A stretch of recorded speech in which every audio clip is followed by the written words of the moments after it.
warm, steamy, non-circulating day. We have two fans here, so if you want to sit nice and close, might get a little bit of breeze, that would be excellent. Welcome to our church today, and we hope that you feel invited and you join us for table fellowship after the service as well. Paul's going to play us just a quick summary of what Canada's like, and then think in your head while we're standing around, how did you celebrate Canada Day this year, this long weekend? Share that with your neighbors after we see the video.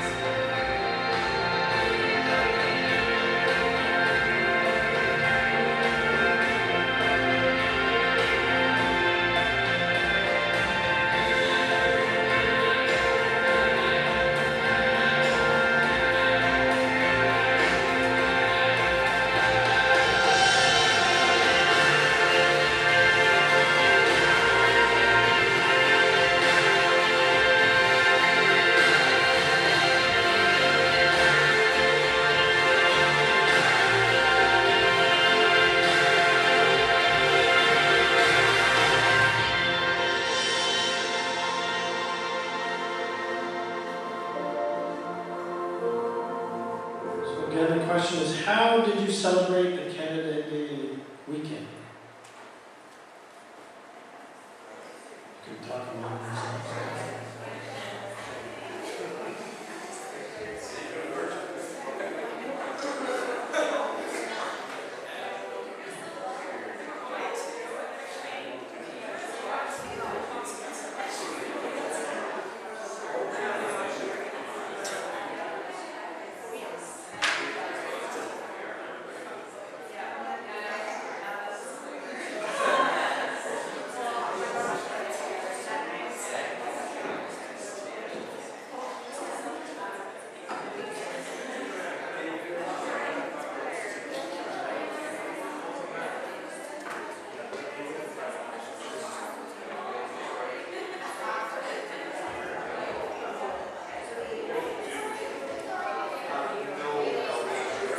So bringing it back in, this week's theme is wine.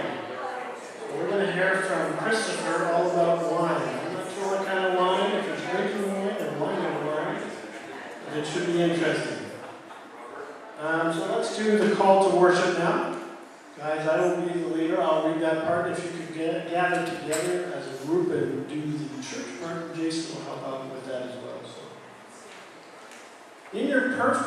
So, in perfect faithfulness, you have done wonderful things planned long ago.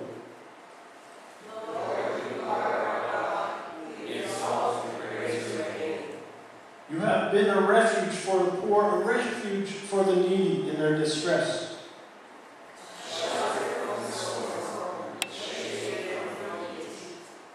On a mountain, the Lord Almighty will prepare a feast of rich food for all people.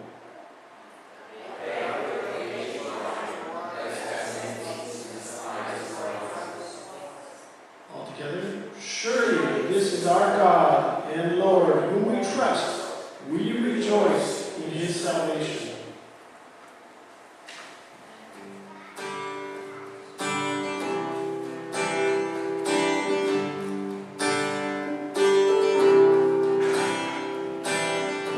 You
celebrate your goodness, your wonderfulness.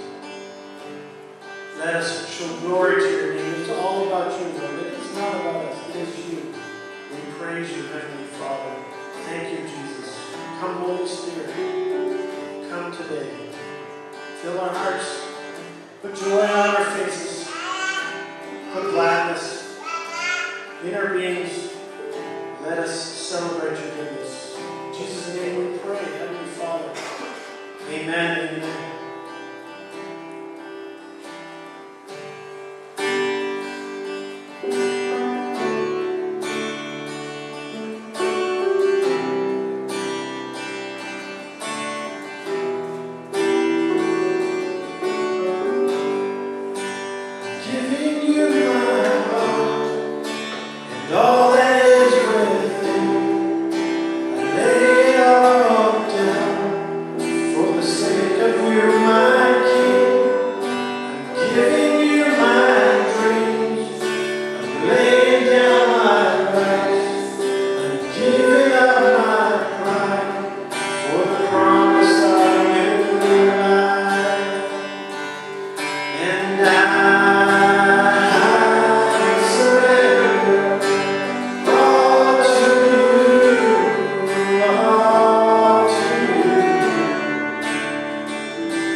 One, two. Good morning, mosaicHouse. We surrender it all to you right now. Right now, what a lovely way to end there and surrender. Right now, before we go to your prayer, God, I'm just praying and we give it all to you right now. And that our prayers are heard and just take it away from me and give it all to you. Lord, right now, we just want to say how much we love you, how much we glorify your name, how much we adore you, how grateful we truly are. Right now we have one more time in the house of God. We have one more precious moment to give our reverence to you. Lord, you're so sweet. You've been so good to me. You've been so loving. You've shown your grace and mercy on me, even when I didn't want it. You kept me close. in the good times and in the bad times. We're loving you. We're loving you right now so much. And we're thanking you for just being a friend. We're thanking you for being a confidant. Lord, we're thanking you for making a way for us sometimes when there was no other way possible. Lord, we thank you for keeping our children covered in your loving grace. Lord, we thank you for watching over our parents when we are not around. Lord, right now, we thank you for delivering us from despair and our sin. Lord, right now, I'm confessing to you. I get weary and worrisome. I get burned out. Life just happens. Even in our Christian life, life still happens. Children, marriage, jobs, demands, and we get away from keeping our eyes on you. We begin to worship things other than you.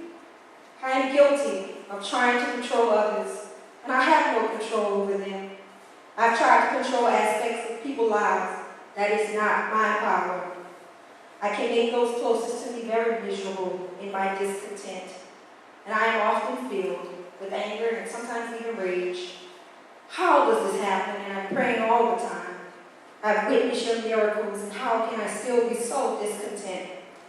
Why, after my prayers, I'm not content? Lord, my grandmother used to say, I am well and weary. But this doesn't make sense. This doesn't go together. My insides are kicking and screaming as I wait on the Lord. As I pray, I say, Lord, help me to be patient. But my actions say, hurry up, God. Hurry up and answer my prayer.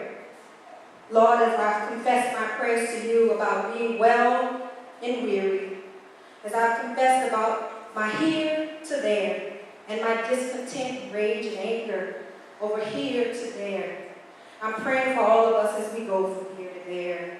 And as we move through sickness and ailments and life transitions, recovery and dreams and relationships, new consciousness and growing pains, and just figuring it out. Lord, you say bring it all to you. You can bring anything before you, no matter how big or small. Every prayer in this room is important, and every request we're making known to you. He says, come and bring it all before you. Lord, help me get from here to there as I pray. There's someone here right now, and they are not even well, let alone weary. I've confessed. Some of those folks are just tired. They're even fighting for their dear life right now, moment to moment. And right now we pray for them, and we pour our hearts out on their behalf for those suffering in pain right now. The Lord says, trust in the Lord with all your heart and all your might. Lean not to your own understanding. In all your ways submit to him, and he will make your path straight. Lord, we at mosaicHouse, we're bringing all our well and weary to you. We're bringing our prayers and whatever our here to there might look like. We're surrendering it all to you right now. Lord, we're laying it before you at mosaicHouse. We're letting go and letting God. Lord, we say your will and not thine own will. Lord, we at mosaicHouse, we are lining up our actions with our word. Lord, help us utter, not my will, but yours. Help us to be humble. Help us with humility. Lord, help us do it with a clean heart as we wait on you. You're perfect, Lord. And we cannot know your majesty. It's great. Lord, help us to understand that this life is not ours. In practice, giving it all to you, surrender. Lord, help our old selves to die and experience life greater in Christ. Help us to see the yoke is lighter and the burden is less when we lean on you for your guidance. Lord, our self-efforts is just not enough. We need you. We need your guidance. Help us right now to be more receptive to your guidance, dear Lord. Help us to serve you, Lord, not in our own strength, but in the strength of Jesus Christ. Lord, help us live out your commandments as we come before you right now. We give it all. Lord, help us put an end to self-effort. Hold our hands as we walk in a new position of trust with you. A stronger position of faith, not hocus pocus. Lord, we know it is possible with you, and help us put our trust completely in you as we each go in our prayers from our here to there, and we let go of our well and weary. in our affairs at Mosaic House, in our mission, and in our daily lives. Help us to realize we are not our own. We were bought with a price. We're asking the Holy Spirit to lead each and every one of us in this room right now, every minute, every second. Oh God, keep us. We lay it all before you here at Mosaic House. We're thanking you in advance, Lord. You have already done it. You have already done it for us. We are well, good Lord. We are already there. Amen. Oh, with children? Sorry, guys, I'm sorry. Because they are children. So it's just me up here, front? Oh, you guys are all going to be up here, aren't you? I see you three back there. 1, 2, 3, come.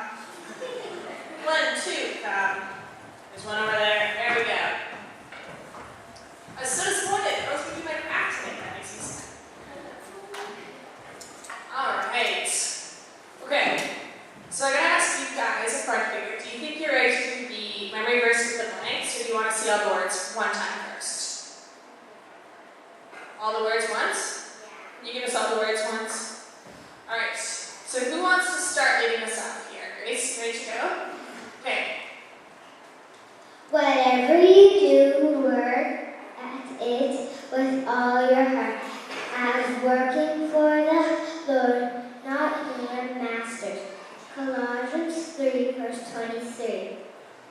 Awesome. So I think we did pretty good considering this is only the second we've seen it. We've only practiced it once. But we're going to give it a shot with the blanks. Okay, and because we're still learning it, we're going to have some congregation help us out here. And since you guys are all full-grown adults, you know your memory verses. So you should all be able to say this with us. Alright, so who wants to lead us this? Shalom? Okay. Whatever you do, work at it with all your heart, as working for the Lord, not for human masters. Colossians 3, verse 23. Awesome. Alright, so we're going to head downstairs and do our craft down there. Any kids are welcome to join us, ages 3 to 11, you can head down with us. And the parents who inside your kids in, do that now. That's great.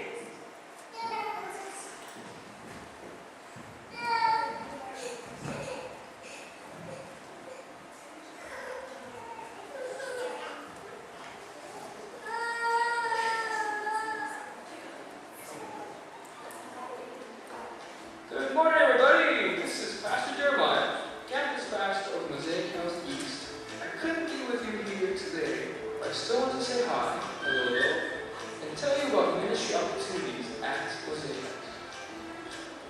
Here are some ways you can share your unique quirks, gifts, and talents to be all that God created you to be in His family. First, you can find out all these opportunities on our new website. Check it out at mosaicHouse.ca. Once you're there, go for a test drive in our various ministries. Get to know friends better and shovel snow for your neighbors by joining a house church. Explore new culinary possibilities by testing a table fellowship team. Take your singing voice out of the shower and onto a worship team. Or, if you're still test driving this whole church thing, listen to our past sermons online. Take your church with you on vacation. Either click on the image on the website, or you will find an email we sent you and you'll be directed to a page of worship resources you can use while on vacation. Come on out to help us make this place a little bit more beautiful by trimming trees, putting a new coat of paint, or anything that Kim tells us to do. Talk to Kim for more information. Every Sunday we're playing soccer with friends and neighbors in Otwell. Dust up your old cleats and come to Braemar School at 2:30 for some great fun. We may even be facing off against our friends at mosaicHouse 7. Bring it on! We are partnering with King's University and their international students, and we are looking for some home-style cooks to invite students into their homes for some Canadian hospitality. And also, for some drivers to go on a field trip to Heritage Days. That's all I have for this week. Thanks for listening. This is Pastor Jay signing off. See you soon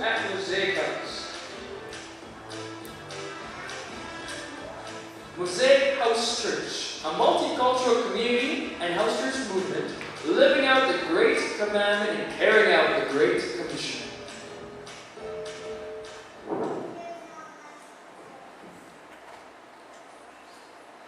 Good morning, mosaicHouse. Let's just open up with a quick word of prayer.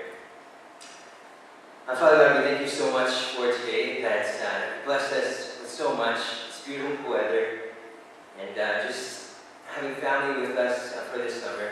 And Father, this time I just ask that you would give us your ears, give us your eyes to see what you want to teach us as your children.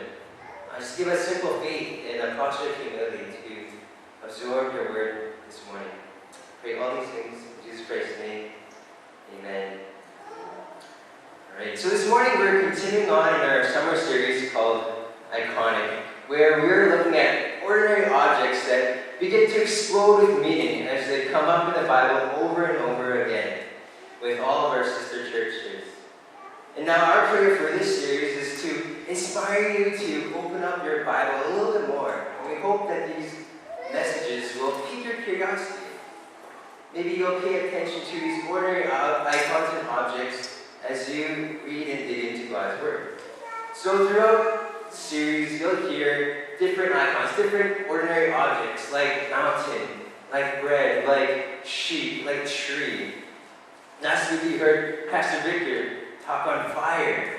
That it's not just something that keeps us warm or helps us to roast our marshmallows, but that it can show God's presence if we come closer to the flame.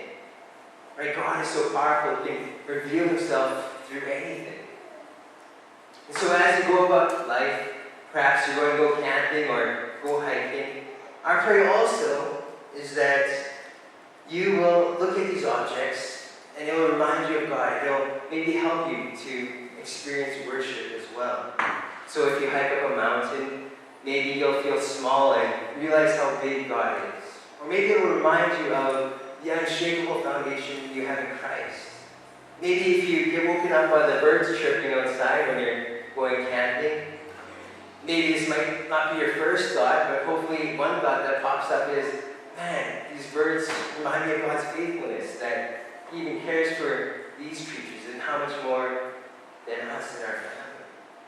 See, God is a lot closer than you think.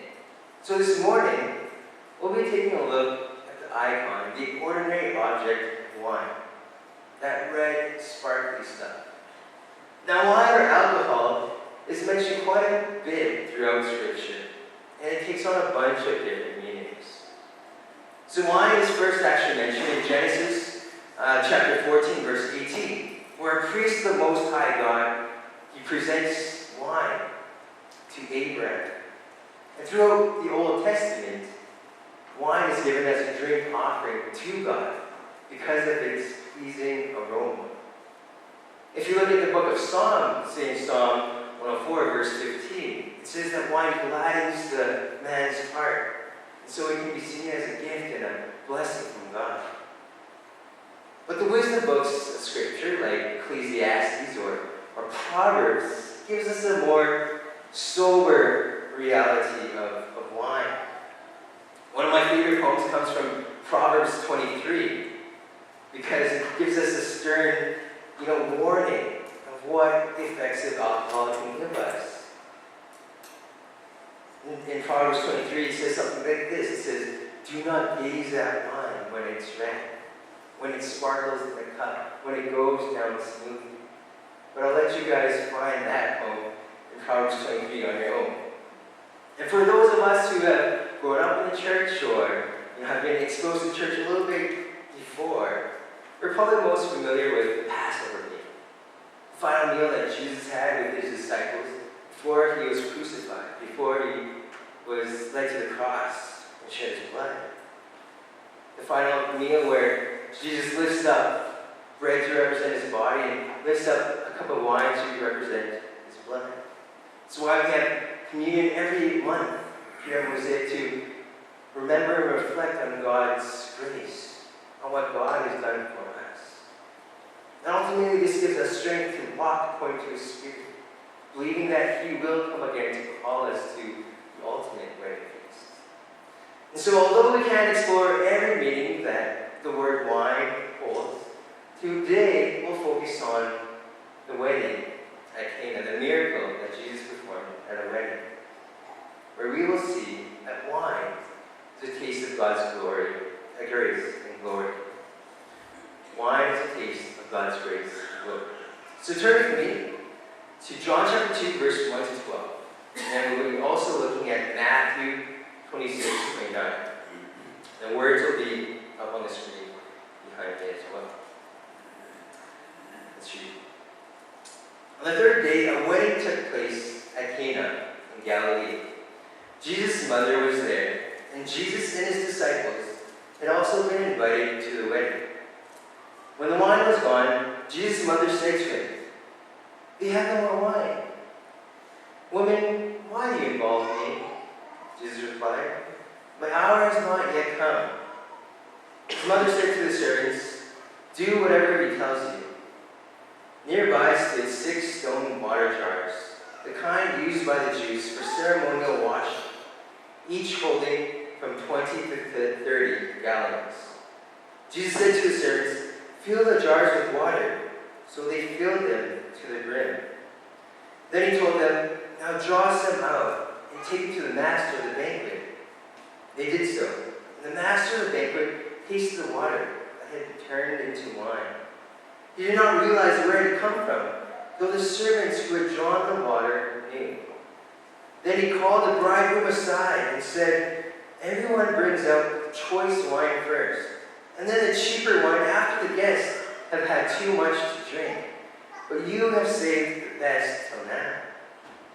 What Jesus did here in Cana of Galilee was the first of the signs through which he revealed his glory. His disciples believed in him.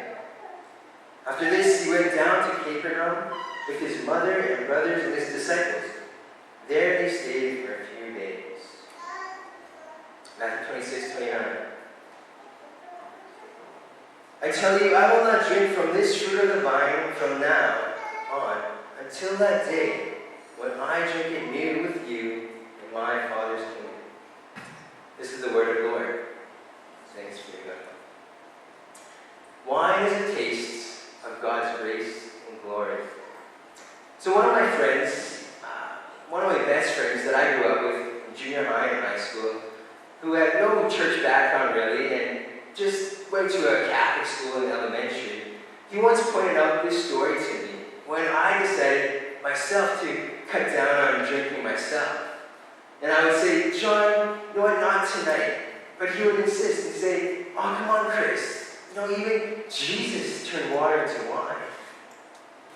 And although today's message, isn't adequately going to answer the question of whether or not it's okay to drink, whether or not it's okay for a Christian to drink, I do want to clear the air a little bit for those who have put their faith in Jesus and those who haven't completely put their faith in Jesus yet.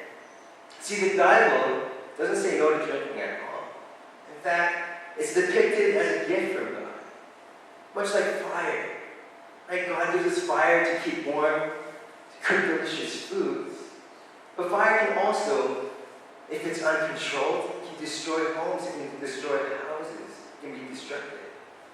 And in a similar fashion, I think it is so with wine. Like God gave it to us to enjoy, but not so much that we become drunk and uncontrollable. And so Scripture tells us and warns us, be careful with it. Take it in moderation. Simply this, don't enjoy it more than God has done. But let's be honest here. All of us, deep down, we like celebrations. We like to party. We like to go out and have fun. It's just part of who we are. Right? We enjoy this summer because of the late summer evenings. Ladies, they love it because they get to throw on a summer dress and dress up. And we all like to go celebrate, whatever the occasion is. And so too did the people back in Jesus' time. In fact, because it's a Jewish culture, in Jewish tradition, a wedding would actually would last a week, or even longer if the groom's family could afford it. And so friends and family would come from all over, from afar, and they would kind of reconnect at these occasions. over food and drink. And so we're not just talking about, the wedding ceremony on a morning and the reception at night kind of thing. This was a week-long celebration.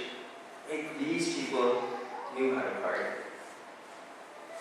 Yet there was something amiss at this particular wedding in Cana. The wine wasn't flowing anymore. And in a culture where hospitality is almost like a sacred duty, running out of wine would be a social disaster. Right? It would look bad on the bride and groom. It would be an insult to guests. It would have been a social disaster. And so Mary, Jesus' mother, kind of points it out to her son. And what's puzzling here is that it's not that the wine is going to run dry or that the party will be cut short. It's actually Jesus' response to his mother. Let's take a look at verse 4, John chapter 2. He says this, "Woman, why do you involve me?" Jesus replied, "My hour has not yet come."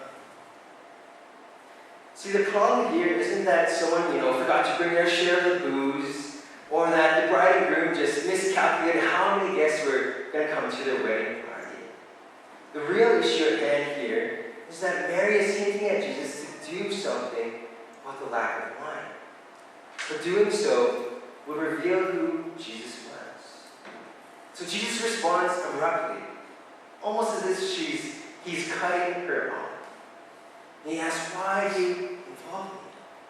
Or more literally, he's trying to say this. He's saying, "Why are you probing into this matter? Why are you coming at me like this, Mom?" See, the timing wasn't right to reveal his true identity. When Jesus says, "My hour has not yet come," there's a sense, there's a particular time for Jesus to fulfill his purpose for the Heavenly Father. And so throughout the Gospels, the other eyewitness accounts of Jesus' life and ministry, Jesus tells people at various times, "Shh, don't go and tell anybody about the miracle you just witnessed, the miracle I performed. Don't tell them that I'm the Messiah," he says. And yet, even though Jesus disapproves of what his mother is trying to hint at him, he actually goes ahead and takes care of the issue anyway by performing the miracle. And when I read this part in the passage, in the story, I kind of think of it like this. Maybe he's just being a good son. I mean, don't you hate it when your mom comes to you and asks you to run an errand, or you have to do something around the house for her, and you just don't feel like it, you just don't want to at that particular time and moment? But then you begrudgingly do it because you're a good son or you're a good daughter, and you're submissive to your mother. Right? I'll be asked to vacuum, and I won't really want to do it, but I'll be like, okay, and I'll whine a little bit and moan a little bit, but I'll still do it. I'll just be done very poorly. But I'll still do it because, I'm such a good son and daughter. So Jesus could have very gently said, "Yes, Mother, I know. I'll take care of it immediately." Because that's what he does. He just doesn't see it in that way. So why the disapproving tone here, Jesus? Why are you acting that way? It's because Jesus wanted to clear the air about himself. You see, Jesus didn't want his own mother and family to misunderstand him. He wanted to make clear to his physical family, and even to the rest of us, that because we're so close to him, we have no special advantage over his ministry.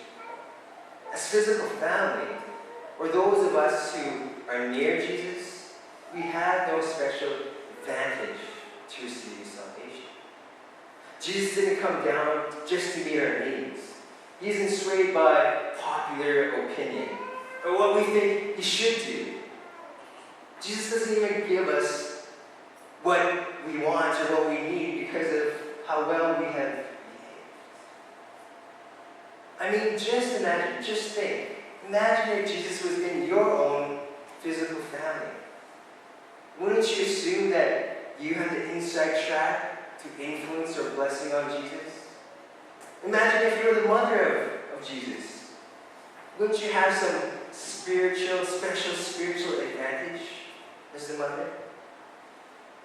But throughout the life of Jesus, he continually points upward to the Father's will. His miracles and signs aren't due to his mother's authoritative power or anybody else, including us. Let me give you an example in John chapter 6, verse 38. This is what he says. This is what Jesus says. For I have come down from heaven, not to do my will, but to do the will of him who sent me. Another example is in Mark 3, verses 31 to 35. And this is where Jesus is in a house, and a crowd, forms outside of the house, including his family. And someone comes running in, and he says, "Where are your mother and brothers?" And to this, Jesus replies, "Who are my mother and brothers?" And Scripture says he looks to the people in the house, seated down, his disciples, his followers. And he says, "Here are my brothers and sisters. Here are my mother and brothers. Whoever does God's will is my brother and sister and mother." So in other words, true followers are part of God's family and have this saving relationship with Christ. Jesus and Heavenly Father are one. They have one will. Jesus is the very glory of God. Wine is a taste of God's grace and glory. And so Jesus, he turns this water into wine, despite him saying that the time hasn't come yet. That the time of his death, where he will die for sinners, make a purification of their sins, is not quite yet. Jesus still performs his miracle. Because the time will still come. Let me give you a few examples where the time has not come yet. So in the book of John, later on, John chapter 7, verse 30, it says, "So they were seeking to arrest him, but no one laid a hand on him, because his hour had not yet come." A little bit later on in John 8, verse 20, it says, "No one arrested him, because his hour had not yet come." But then in John chapter 12, verse 24, Jesus is speaking here, and finally he says, "The hour has come for the Son of Man to be glorified." And this is when he foretells and predicts his death. It's kind of like this. When's the last time you guys went to a movie theater? What was the last movie you saw? Wonder Woman. Yeah, for me it was Wonder Woman 2, right? I saw Wonder Woman 2. It's like when you go to the movie theaters and you're actually on time. Okay, who has actually gone to the movie theaters and been on time? I'm not talking about on time where you scramble for your seat and you sit down and the actual movie starts to play. I'm talking about the time where the lights are still on and they're not dimmed down yet, and commercials are still going, and you're able to catch the movie trailers that come before the actual movie. See, true movie lovers will be there extra early to make sure they don't miss out on those trailers. And see, a good movie trailer, shows you the great parts, doesn't it? The explosions, the great action, maybe the tense moment. But they hide the best parts, maybe parts of the climax, the ending. And you see, Jesus' miracle at Cana is kind of like him, as he just reveals just a part of himself, but not revealing himself fully. Because the release date isn't quite yet.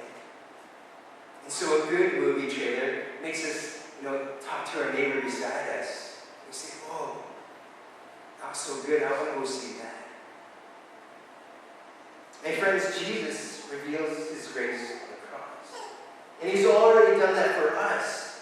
But this wedding celebration with wine also points to a celebration that is coming. A greater celebration in heaven when Christ comes again. There's actually a foreshadow that Christ is the best bridegroom to the bride of the church, his people. Let's take a look at verses 9 to 10. John chapter 2. It says this: "And the master of the banquet tasted the water that had been turned into wine. He did not realize where it had come from, though the servants who had drawn the water knew.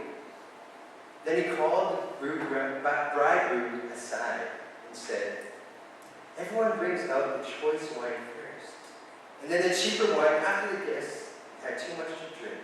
But you have saved the best for now." And so what this portion of the passage is saying is that ultimately the bridegroom is responsible for the wine. But he failed. He let the wine run out.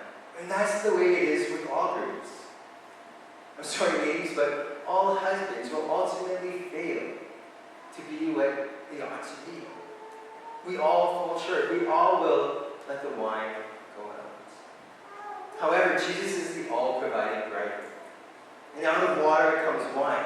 The scripture actually tells us that it's full to the brim. See, God displays His glory through Jesus as the ultimate bridegroom. And He alludes to the coming of the feast when He raises His glass at the Passover meal in Matthew 26:29 before His death. Let's read that verse one more time in Matthew 26:29. "I tell you, I will not drink from the fruit of the wine from now on until that day when I drink it new with you in my Father's kingdom." Right? Jesus will wait to drink and eat with us in the heavenly kingdom if we believe in His grace and His glory. We all love parties and celebrations, don't we? Well, Jesus invites us to the ultimate one in heaven that lasts forever. Revelation chapter 19, verse 7 gives us a little taste of what that might be. It says this, "Let us rejoice and be glad and give Him glory, for the wedding of the Lamb has come, and His bride has made herself ready." The bride here referring to again the church, God's people. And so I want to ask, are you ready? Do you live in a way that demonstrates that you have been washed by the shed blood of Jesus Christ? Wine is a taste of God's grace and glory. Let me just close with a couple of applications. The first one is this: taste Him. You know, not taste wine. Right? The point of this isn't to go drink and get the finest bottle of Merlot and share with your friends and say, "Oh, this is God's glory bottled up in here." But taste Him. Meaning go and see and experience God's grace and glory. Right? I can stand up here, week in and week out. Pastor Jeremiah can come up here and speak about God week in and week out. Pastor Victor will do the same thing, and we'll all be talking about Jesus, and we'll all be talking about God. And if you guys don't actually experience Him and taste Him for yourself, you'll never really understand what we're raving about. Right? If the cake, I worked at the cake before, if the cake comes out with a new steak, and it's kind of like a New York, but like just as juicy and delicious as a ribeye, but less fatty, and I can describe to you, how well it's seasoned, how well it's aged, tell you what things it comes with, you guys will never really know what it tastes like until you actually pick up a fork and knife and eat it yourself. And so, if you're new to this whole Christian thing, ask Him, seek Him out. Say, "God, I want to experience grace. God, I want to experience the glory. Show me who you are." I guarantee you, He will come through. The second thing is remember. Remember. Right, when we think of wine or alcohol, maybe it reminds us of the good times we had because we associate with celebration, with graduations, with weddings, with winning an NBA championship, perhaps. That probably won't be us. Or maybe it'll remind us of just the silly times or silly things that we did also. But in a similar way, let's remember and slow down in our busy lives. Right? We're always distracted. We're always on the go. We always have things to check off our to-do list. But let's slow down and remember and reflect on God's grace, God's mercy in our lives. Right? We need to remember the times where He came through even when we didn't ask, when we didn't even deserve it. That's God's grace. And when we do that more and more, when we take time to slow down, to have quiet time with God, to truly reflect, remember, they'll give us strength and power to walk another day in His Spirit and not lose sight of what He's done. Let's pray. Father God, we thank you so much for your word this morning. Father, that an ordinary thing, an ordinary sign, an ordinary miracle, it doesn't even seem as awesome as a healing that you could have done. You just take ordinary wine or ordinary water, ferment it and compress the time and make it wine water. But Father, through this sign, through this miracle, you actually reveal and show a glimpse of who you are, Lord. And Father, we ask this also for our lives, that you would demonstrate who you are to us more and more, Lord. Show yourself through our brothers and sisters in Christ here, where we can hear their testimonies and their witness of you working in their lives, perhaps as well. Father, show us a glimpse of your glory so that we may partake in with you and be invited to your ultimate feast. Inspire us by your Holy Spirit to walk according to your will. I pray all these things in Jesus Christ's name. Amen.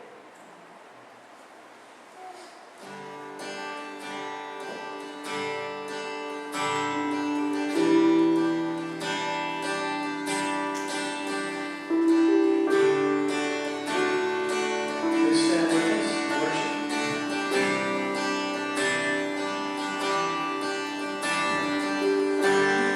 Jealous for me, love's like a hurricane. I am the street, bending beneath the weight of His wind and mercy.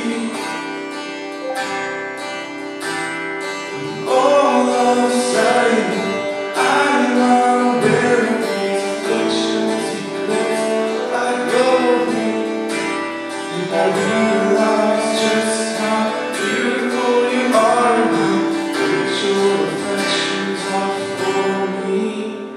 And oh, how He loves us so. Oh, how He loves us. How He loves us. Oh.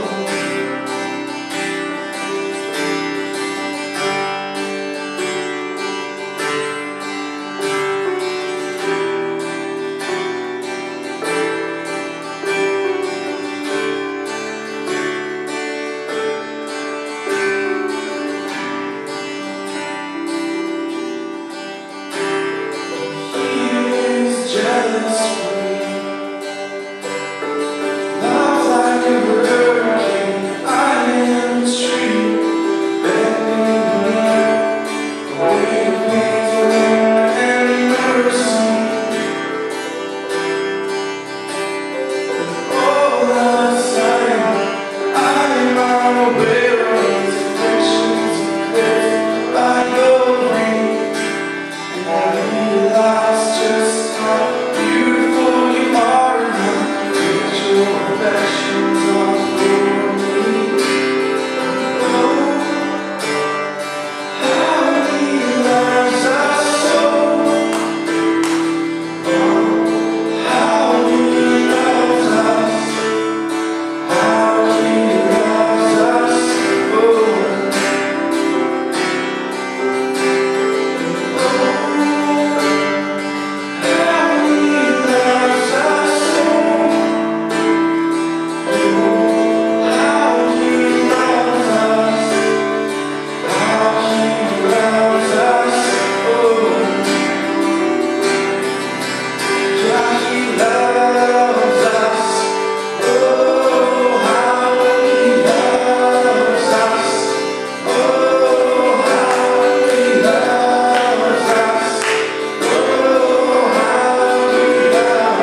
so at this time we'll have table time.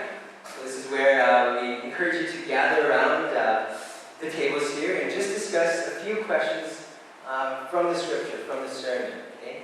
So I encourage you, if you're not at a table right now, to just join one.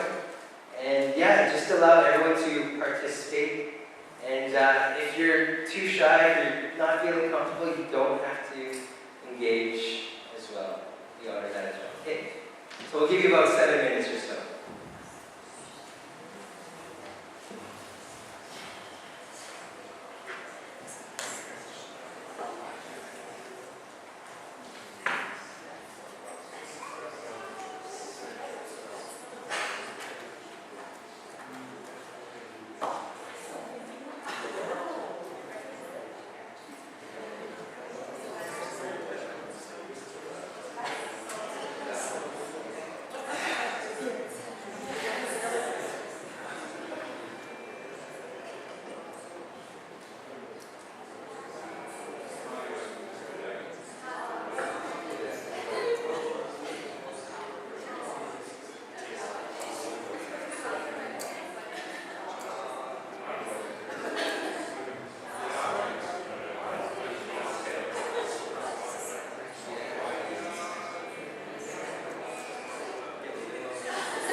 I hope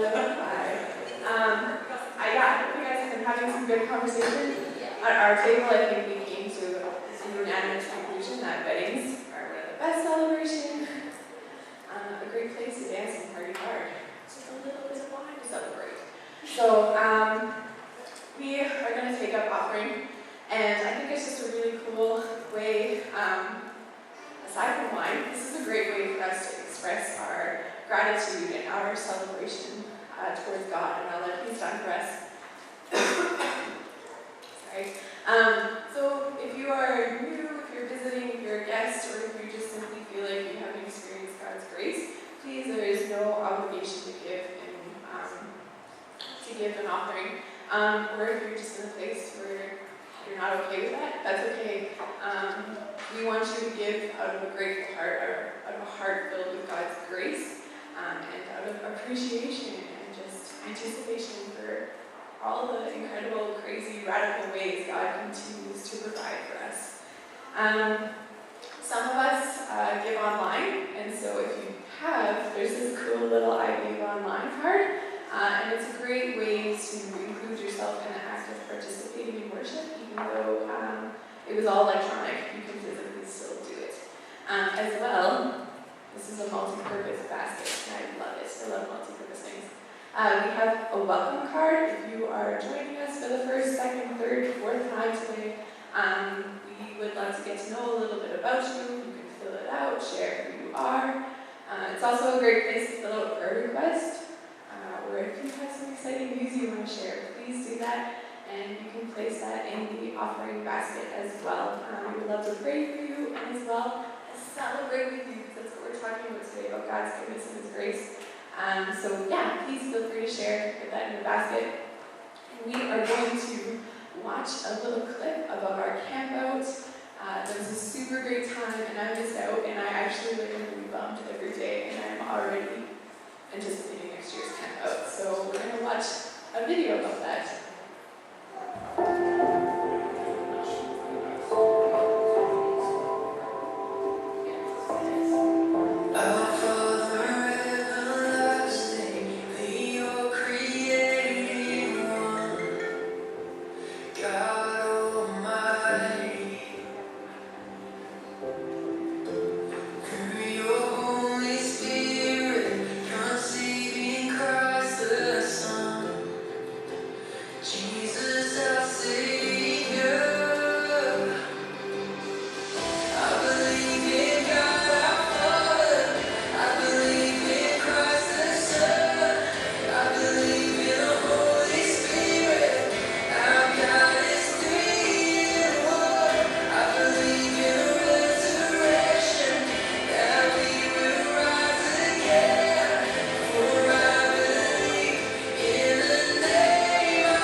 give you a blessing, a benediction from the word of the Lord. This comes from 1 Thessalonians chapter 5. Right there.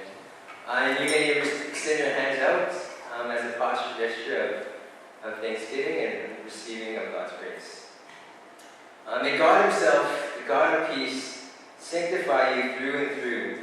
May your whole spirit, soul, and body be kept blameless at the coming of our Lord Jesus Christ. Amen.